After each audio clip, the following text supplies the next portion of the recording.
And welcome to this episode of the Capitalized Life and Retirement Show. I'm your host, Matthew Johnson, president and owner of Johnson Wealth and Income Management, a retirement income source located in Clear Lake and Humboldt, Iowa, serving clients in northern Iowa and southern Minnesota. Well, welcome to today's program. I hope you're doing well, taking a little bit of time for yourself. Maybe you're doing little errands. Maybe you're doing some shopping. Whatever the case may be, I want to say welcome to today's program. Now, let me ask you a question. Are you a parent?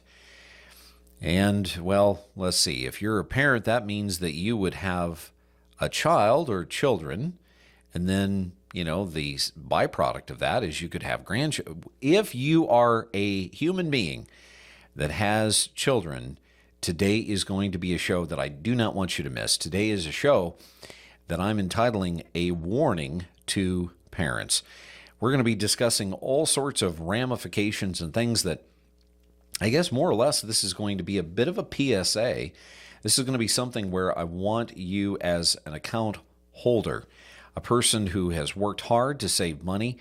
You have money sitting in retirement. You have money sitting in the bank. You've got money sitting in maybe various different financial institutions.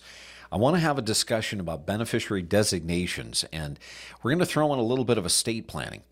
This is something that is so very important because, let's face it, we want to make good decisions for ourselves, but we want to make good decisions for our loved ones. We want to be able to see more money in their pocket and less in the IRS's, and we want to make certain that we're not creating a dynamic where there's squabbling, where there's unnecessary taxation, and there's just creating all sorts of stress and confusion and potentially argument.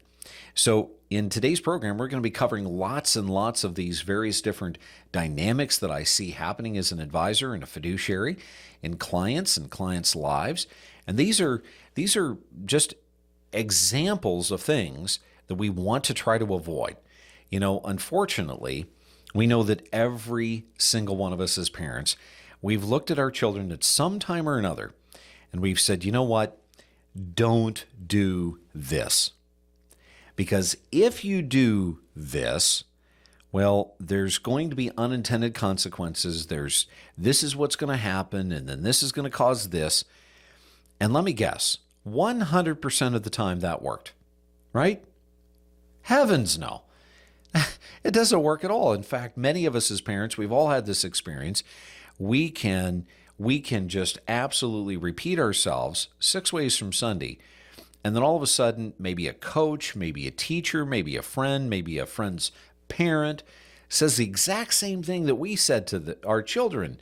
And all of a sudden, it was like God came down from heaven and said, oh, well, this is what you need to do, and this is what you don't do, because this is going to cause, and all of a sudden their eyes are opened and they're enlightened. Isn't it wonderful? And we just scratch our heads and say, how is it that we didn't hear this? Well, hopefully today you learn a thing or two, because we're going to be discussing the things that you're doing and how it affects your children when you pass away. So let's get started. Actually, before we get started, I just feel compelled to say this one last thing, and that is thank you to every single one of you that have taken the time to go out and to purchase, and not only purchase, but also review on Amazon and Barnes & Noble, all the major resellers of books, retailers of books, my book, The Capitalized Retirement in Life. I just want to say thank you from the bottom of my heart. It is absolutely astounding to me the level of enjoyment that I have taken from being able to read all the various different reviews and just hear how people have enjoyed it. They've learned things. They've passed it on to their friends. They passed it on to their children to hopefully give those children an opportunity to be thinking forward, right, about what's going to be coming next for them. Because as our parents told us, their day is indeed coming. We know that.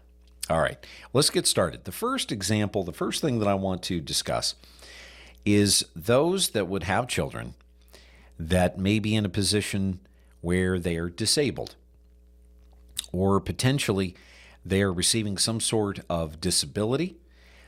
Maybe they've been hurt. Maybe they were born with some sort of a disease or a condition that would prevent them from having a normal life. And so that has diminished their opportunities of being gainfully employed, and it's prevented them from working full time and having, the normal working career of an average person. And one of the biggest things that I've seen parents and clients attempt to do is, let's say you have 3 children. You've got, a son who's got a successful career. They got their own family. They're making good income. Things seem to be going well. You got a daughter, same thing. And then you have this child that is a special needs child. And in the back of your mind, you're just expecting, in order to keep this as super simple for the family as possible, what you're going to do is you're just simply going to give your money upon the time of your death, 50% to your son and 50% to your daughter. Now, that doesn't sound bad, does it? And the expectation would be that your son and your daughter will then go ahead and take care of that special needs child. I'll give you another example that's kind of within the same vein. Now, this one is even more unsavory, where I've had individuals in my office where they've actually lost a child, but they still have grandchildren from that deceased child. And so they're thinking, we want to make certain that those grandchildren of our deceased child gets money. We want to make certain that they get a legacy from us when we pass away. And so we're going to look at the son, we're going to look at the daughter and say, now, listen up, pay attention. When we die, we're going to be giving you half of the money each, and we want you to go ahead and distribute that money to those 3 grandchildren of your deceased brother or sister. It sounds simple, doesn't it? It sounds like it's completely workable, completely doable, right? And you know what? It is. But the unintended consequences of this can be pretty damaging. So let's talk about beneficiaries. Number one, when you have a beneficiaries, whether we're talking life insurance beneficiaries, we're talking annuity beneficiaries, we're talking brokerage account beneficiaries, we're discussing employer retirement programs like 401ks and 403bs, beneficiary designations supersede your will. They supersede your trust. Now, what do I mean by that? Well, supersede means to go beyond. And what we know is that if, let's say, I had a last will and testament, or I had a trust with directives that said all of my money was to go to the Ronald McDonald House, and yet that life insurance policy or that annuity or that brokerage account that I had said that all of the money in that account goes to my son and to my daughter, when I die, guess what? All of the money in my bank, the money in my estate, the cash raised from the sale of my house and all of my assets, that's going to go to the Ronald McDonald House. But the money in the life insurance, the money in the annuity, the money in the brokerage account is going to go to my son and it's going to go to my daughter. The two don't have anything in common with one another. Yes, they're both directing where assets go, but one is unaffecting the other.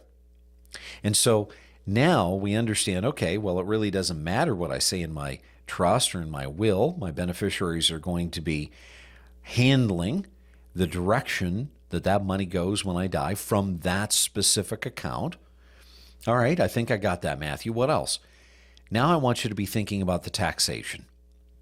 Because you see, here's the deal. When you think about the vast majority of savings within American retiree programs, let me ask you, do you think that the vast majority of Americans have saved post-tax money? Do you think that they've saved the wonderful Roth money, and that's the majority of their money? Do you think that it's possible that the vast majority of retirement savings in today's economy is pre-tax? Well, I'll suggest if that's your answer, you're absolutely correct. You see, pre-tax is the way to go.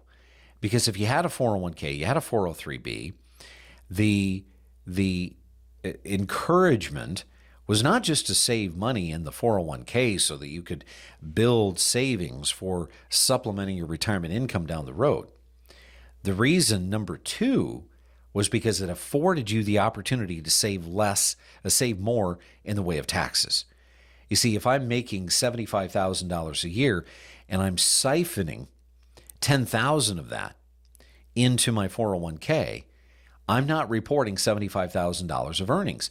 I'm only reporting $65,000 because I never paid a single dime in tax on the $10,000 that I deferred into my 401k. And so what does that mean? It means down the road, when I take money out of that 401k, or if I've decided to roll it tax-free into an IRA, which is always advisable, well, when I go to pull the money out of that pre-tax retirement account, it's going to be taxable. It's going to create a taxable event for me. Now, if I died and my wife is the beneficiary of that account, in the same way that that account was, that withdrawal to me was taxable to me, guess what? It's going to be taxable to her. Now, I want you to follow this train of thinking. What if both of you die? And half the money goes to the son and half the money goes to the daughter. Well, guess what?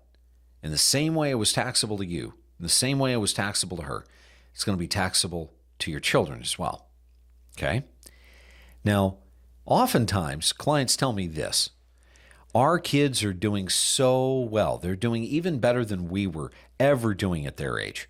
They're making more money. They're really, really doing well. Well, generally, the idea of doing well from that context is doing well financially. They're making good money in the career that they're in. And so what does that mean for them? It means that they're probably in one of the higher tax brackets. Maybe they're not in the 12 where you are, they're in the 22, maybe even the 24% tax bracket. And so when you die and all of a sudden this money is now received by them, what does it mean that they're going to have to pay when they take that money out? Now, I want you to just ruminate on that. We're coming up to the first break. Sit tight. We're going to come back and we're going to talk about the conclusion and the implication of this taxable money coming to them. Sit tight. We'll be right back. You're not going to want to miss this. And welcome back to the second half of the Capitalized Life and Retirement Show. I'm your host, Matthew Johnson, president and owner of Johnson Wealth and Income Management, a retirement income source located in Clear Lake and Humboldt, Iowa, serving clients in northern Iowa and southern Minnesota. If you're just joining us, welcome to the program. Today we're discussing a program called A Warning to Parents, and we're discussing all sorts of ramifications of what happens after you die, and we're discussing a little bit of estate planning. And if you're just joining the program, we're kind of walking through this example where you might have a child who is disabled that can't work for themselves. They're in a capacity where they don't have the means of being able to have a normal working career due to an illness or a condition that would prevent them from doing that. Maybe I would say even worse off, you've got a scenario where you've lost a child, but you have grandchildren from that deceased child. And so you still have remaining children left over, but the idea that's been filtering through your brain is that you want to just come up with a simple plan where when you pass and your wife passes, or your spouse, if you have one, well, your money's just going to be divided 50% to the son, 50% to the daughter, and then they're going to be responsible for taking care of their sibling who can't work due to that disability, or to give that money to those grandchildren. Now, here's the thing. We discussed how the vast majority of retirement savings in the world today in America is pre-tax money. And that money is taxable to you if you take it out. It's taxable to your spouse if she takes it out. It's taxable to your children if they inherit it. And so I want you to think about what you're asking of your child. You may be in a position where you're forgetting that if they're still in the midst of the go-go years, where they are in their 40s, their 50s, they're still working full-time, they're making good income, and all of a sudden, all of your pre-tax money now goes to them, and your expectation is for them to take, say, roughly a third of what they received and give it to those grandchildren. or give it to that child, that sibling who is disabled, that can create a great deal of consternation because you're asking them, or you're putting upon them the obligation of paying taxes on that third of the money that they're then going to give to that sibling, that they're going to give to those children.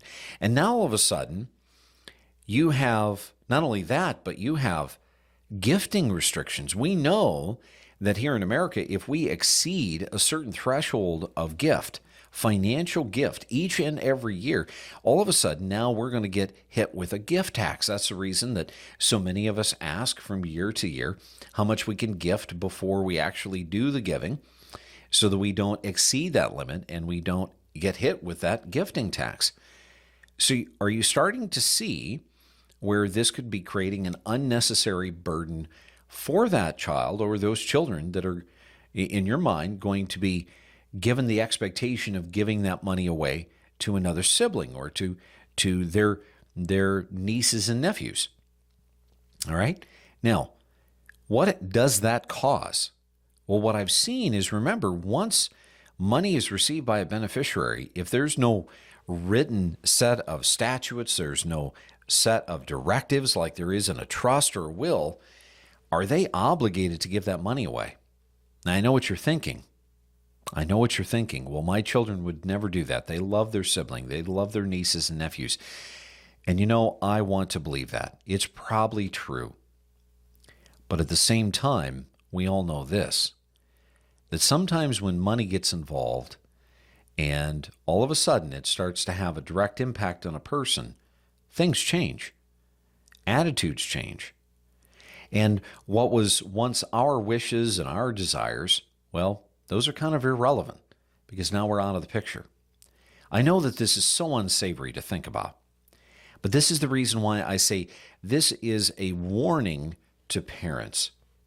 Number one, you need to make absolutely sure that every single institution, every single contract, every single account that you have your hard-earned money in has the proper beneficiary designations. It's only the smart thing to do.